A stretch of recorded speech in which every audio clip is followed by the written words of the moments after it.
O que aconteceria se o Homem-Aranha estivesse na formação original dos Vingadores?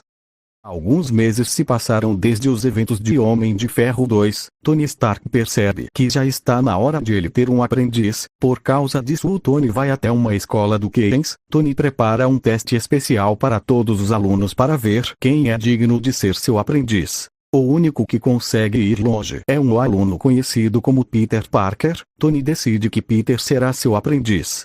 Peter fica muito nervoso quando descobre isso. Ele até pensa em recusar, mas quando vê a oportunidade de ouro, ele decide que vai aceitar. Nas primeiras semanas, Stark não notou nada de anormal no menino. Com o passar dos dias, os dois começam a se tornar amigos e Peter começa a ver uma figura paterna em Tony.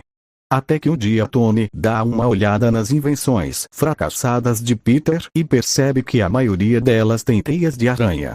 Ele acha isso estranho porque nunca viu aranhas em seu laboratório. Ele decide dar uma olhada nas câmeras de segurança e ele percebe que o responsável pela teias era o próprio Peter.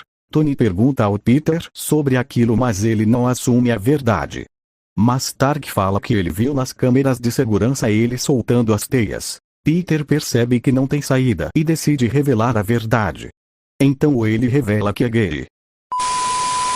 Peter revela que há cerca de um ano foi picado por uma aranha radioativa e a aranha deu poderes para ele. Tony decidiu ajudar o menino a controlar seus poderes. Ao passar dos meses, Peter consegue controlar seus poderes e Stark cria equipamentos e uma armadura para o Peter. Peter ficou conhecido como Homem-Aranha. Até que um dia em 2012 Tony, Peter e a Pepper vão até a nova torre Stark. O Pio aparece para falar sobre o projeto Vingadores. Stark acha muito estranho porque ele não foi aprovado para os Vingadores. Pio explica o motivo e Stark concorda em ir com ele. Peter também decidiu ir junto. Tony não gostou muito, mas teve que aceitar. Enquanto isso, Loki invade um baile para roubar um olho de um cara. Quando ele sai do lugar, ele tenta fazer dos humanos seus escravos, mas o Capitão América impede isso e os dois começam a lutar. Após a luta, Homem de Ferro e Homem-Aranha chegam no lugar após ver que está cercado pelo trio. Loki desiste. Depois disso, eles estão dentro de uma nave da SHIELD para entregar Loki. Porém, o Capitão América e o Homem de Ferro notam algo estranho em toda essa confusão. Eles começam a achar que isso é fácil demais. No meio do interrogatório, começam a discutir. Nesse exato momento, Thor chega no topo da nave para pegar o Loki. Após os dois chegarem no chão, Thor pede para Loki voltar para Asgard. Loki acaba recusando porque ele é um mal agradecido por tudo que a família do Thor fez por ele. KKKKKKK.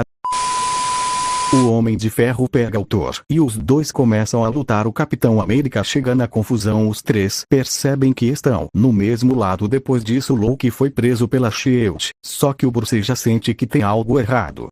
Nick Fury até tenta conversar com Loki, mas não consegue muita coisa não. Após isso, o grupo tenta entender qual é o plano do deus da trapaça, da pegadinha e da guerra. Sim, acredite se quiser, ele também é deus da guerra.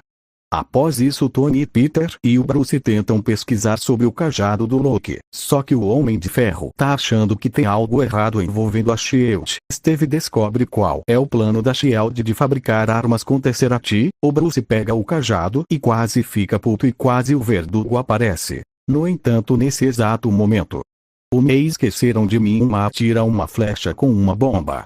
Após isso, o Capitão América, o Homem de Ferro e o Homem-Aranha entram em ação. Pio tenta dar um tiro no Loki, mas acaba falhando e morrendo. Após a morte dele, Nick Fury fala que o Pio ainda tinha esperança sobre o projeto Vingadores. Após isso, Tony e Peter Steve acabam bolando um plano para deter o Loki. Tommy e Peter vão até a torre Stark, onde lá o portal vai ser ligado. Loki fala para o Tony para eles se renderem, afinal ele tinha um exército, mas eles tinham algo muito melhor do que nós temos o Hulk. Loki joga o Tony para fora do prédio, mas ele consegue pegar a Mark 7 para sair dali. O Zet de baixinha invade a Terra. Thor tenta conversar com seu irmão pegador de cavalo.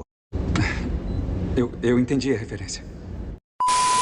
Tony e Peter partem para cima dos alienígenas. Os alienígenas causam a festa na cidade. Mas os Vingadores finalmente se reúnem para serem os super-heróis mais fortes da Terra. O Capitão América pede um trabalho específico para cada um deles. Hulk e Homem-Aranha entram em um prédio para proteger os cidadãos. Hulk pula em cima dessa criatura que parece uma tartaruga. Thor ajuda os dois a derrotar o bicho gigante. Esqueciam de mim atirar outra flecha de bomba no Loki. Loki acaba caindo da Torre Stark. Lá o Hulk começa a provar para ele quem é que manda aqui. No entanto, a SHIELD acaba de lançar um míssil para Nova York. Tony decidir que vai se sacrificar para deter isso, porém ele acaba sobrevivendo porque ele só pode morrer daqui a 7 anos. KKKKKKKKKKKK. Loki percebe que já foi derrotado. Os Vingadores acabam secando ele. Um ano se passou desde os acontecimentos em Nova York. Tony tá um pouquinho traumatizado por tudo que rolou lá. Para piorar as coisas, o líder de um grupo terrorista conhecido como Mandarim está atacando o país.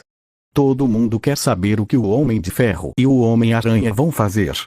Tony manda a real e fala que quer enfrentar ele na casa dele e até falar o endereço dele para as câmeras. Porém, Mandarim acaba atacando a casa de Tony. O Tony consegue fugir, mas acaba sendo dado como morto pela imprensa. Quem acaba de assumir o controle das empresas Stark é o Peter, porque ele é o aprendiz dele. Peter acaba localizando onde o Mandarim está e vai. Peter acaba encontrando o Tony e os dois vão até o Mandarim e descobrem que o Mandarim que eles estavam procurando era apenas um ator. Após descobrir a verdade, os dois são capturados, mas conseguem se libertar. Após isso, Tony, Peter e o Máquina de Combate vão atrás do verdadeiro Mandarim.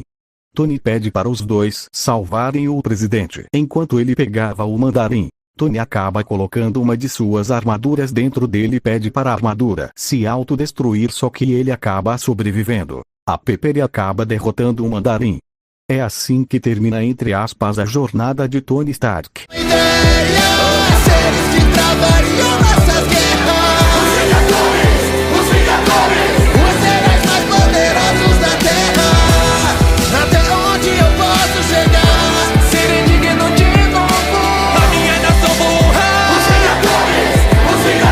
Agora vem a notícia bombástica. Preparem-se, pode ser melhor sentar. O verdadeiro nome do Homem-Aranha. O verdadeiro nome do Homem-Aranha. Peter Parker!